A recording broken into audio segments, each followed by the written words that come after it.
घटनाक्रमों को लेकर के श्री जयराम रमेश और श्री मल्लिकार्जुन खड़गे जी की प्रतिक्रिया आई है, जिन्होंने नीतीश कुमार जी पर राजनीतिक अवसरवादिता का आरोप लगाया है। दरअसल कांग्रेस का एक कॉकस इंडिया गठबंधन के नेतृत्व को हड़पना चाहता था। 19 दिसंबर को अशोका होटल में जो बैठक हुई थी, उसमें एक साजिश के तहत इंडिया गठबंधन का नेतृत्व करने के लिए श्री खड़गे का नाम सुझाया गया था।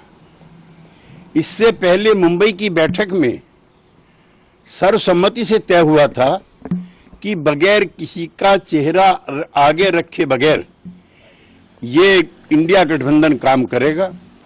पहली शाम को श्री केजरीवाल जी के आवास पर जब ममता बनर्जी गई थी, तो उन्होंने बाहर आकर के प्रेस से कहा था कि कल की बैठक में किसी का नाम प्रस्तावित नहीं होगा। कांग्रेस के उसी कॉकस ने एक साजिश के तहत ममता बनर्जी के द्वारा उनका नाम सुझाया गया।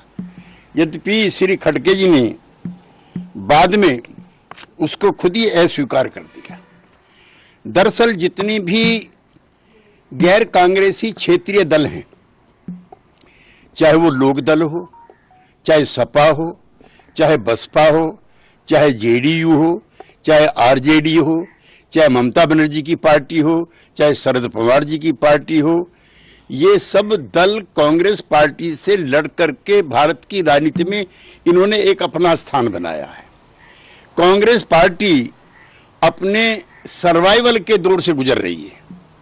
पिछले 2 लोकसभा चुनाव में नेता प्रतिपक्ष के लायक भी उनके पास सांसद नहीं थे, लिहाजा वो क्षेत्रीय जो नेतृत्व है इन दलों का, उनको समाप्त करना चाहते हैं।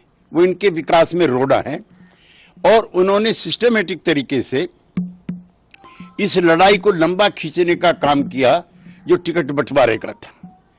हम मुंबई से भी और उससे पहले भी कहते रहे हैं कि सीटों का बंटवारा जल्दी होना चाहिए।